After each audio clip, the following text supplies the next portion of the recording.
1,00,000ಕ್ಕೂ ಹೆಚ್ಚು ಸ್ವಯಂ ಸೇವಕರು, 12 ತಾಸಿನ ಶ್ರಮ, 15 ಲಕ್ಷ ಸಸಿ ನೀಡುವ ಗುರಿ.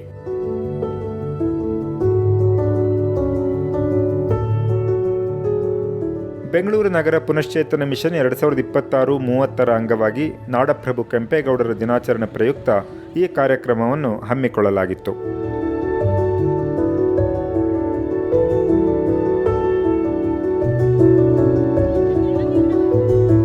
ಬೆಂಗಳೂರು ಅಭಿವೃದ್ಧಿ ಪ್ರಾಧಿಕಾರ, GBAನ 5 ನಗರ ಪಾಲಿಕೆಗಳು, ವಿವಿಧ ಇಲಾಖೆಗಳು ಈ ಕಾರ್ಯಕ್ರಮಕ್ಕೆ ಕೈಜೋಡಿಸಿದ್ದವು.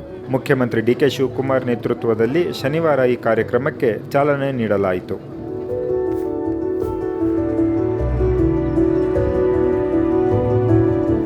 ಡಾಕ್ಟರ್ ಶಿವರಾಮ್ ಕಾರಂತ ಬಡಾವಣೆ, ನಾಡಪ್ರಭು ಕೆಂಪೇಗೌಡ ಬಡಾವಣೆ, ಬನಶಂಕರಿ 6ನೇ ಹಂತ, ಕೆರೆ ದಂಡೆಗಳು, ರಾಜಕಾಲುವೆಗಳ ಇಕ್ಕೆಲಗಳು, ಉದ್ಯಾನಗಳು ಹಾಗೂ ಪರಿಸರ ವಲಯಗಳಲ್ಲಿ ಸಸಿಗಳನ್ನು ನೆಡಲಾಯಿತು.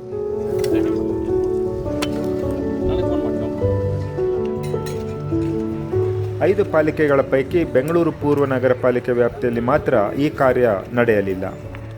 We have to choose an area where we can maintain it even the NGOs fail. So then the logical choice was BDA layouts. So this is being done, all the 3 locations are BDA layouts.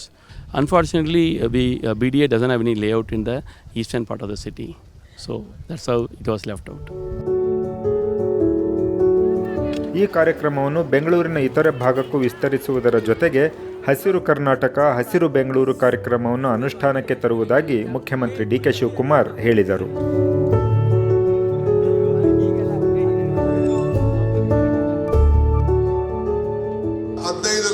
ಏನು ಸಸಿಗಳನ್ನು ನಾವು ನೆಡ್ತಾ ಇದ್ದೀವಿ, ಅದೇ ಮಾದರಿಯಲ್ಲಿ ನಾನು ಬೆಂಗಳೂರಿನಲ್ಲಿರುವಂಥ ಎಲ್ಲ ಶಾಲಾ ಕಾಲೇಜುಗಳಿಗೆ ನಾನು ಕರೆಯನ್ನು ಕೊಡ್ತಾ ಇದ್ದೇವೆ.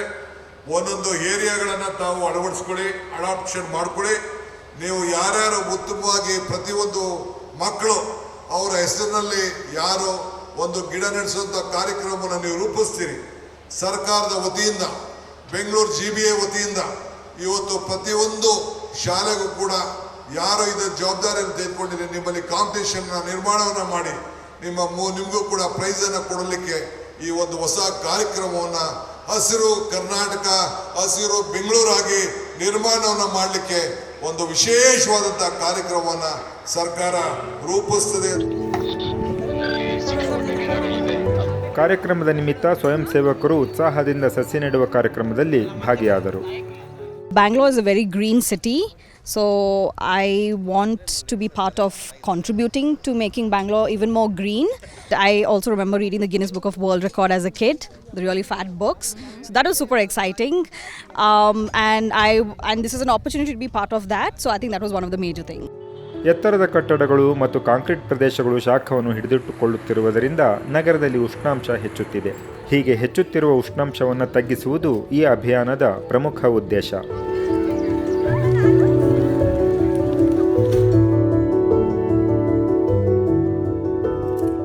ಈ ಬೃಹತ್ ಅಭಿಯಾನದ ಮೂಲಕ ನಗರದಾದ್ಯಂತ 240 ಎಕರೆ ಪ್ರದೇಶದಲ್ಲಿ ಆಮ್ಲಜನಕ ಉದ್ಯಾನಗಳನ್ನು ಅಂದರೆ ಆಕ್ಸಿಜನ್ ಪಾರ್ಕ್ಗಳನ್ನು ನಿರ್ಮಿಸುವ ಗುರಿ ಹೊಂದಲಾಗಿದೆ.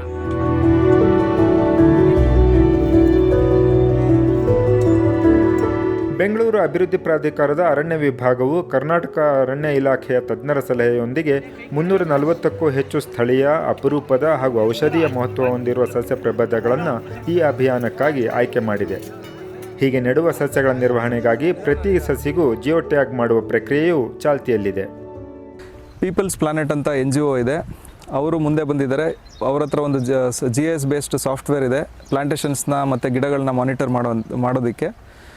ಅವರು ಸುಮಾರು 10 ವರ್ಷಗಳ ಕಾಲ ಉಚಿತವಾಗಿ ಆ ಸಾಫ್ಟ್ವೇರ್ನ, ಅಂದರೆ ನಮ್ಮದು ಕೊಡುಗೆ ಇರಲಿ ಒಂದು ಹಸಿರು ಇನಿಷಿಯೇಟಿವ್ಗೆ ಅಂತ ಹೇಳಿ ಅವರು ಮುಂದೆ ಬಂದು 10 ವರ್ಷಗಳ ಕಾಲ ಅದನ್ನು ಉಚಿತವಾಗಿ ನಮಗೆ ನೀಡ್ತಾ ಇದ್ದಾರೆ.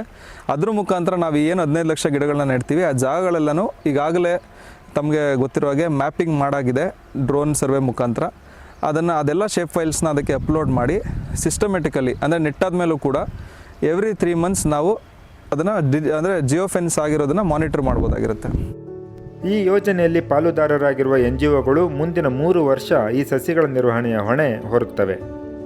ಇನ್ನು ಈ ಮಹತ್ವದ ಅಭಿಯಾನದ ಪ್ರಕ್ರಿಯೆಯನ್ನು ಗಿನ್ನಿಸ್ ವಿಶ್ವ ದಾಖಲೆಯ ನಿಯಮಾವಳಿಯಂತೆ ದಾಖಲಿಸಿ ಪರಿಶೀಲಿಸಲು ಸುಮಾರು 2,000 ಸದಸ್ಯರ ಪರಿಶೀಲನಾ ತಂಡವನ್ನು ನಿಯೋಜಿಸಲಾಗಿತ್ತು.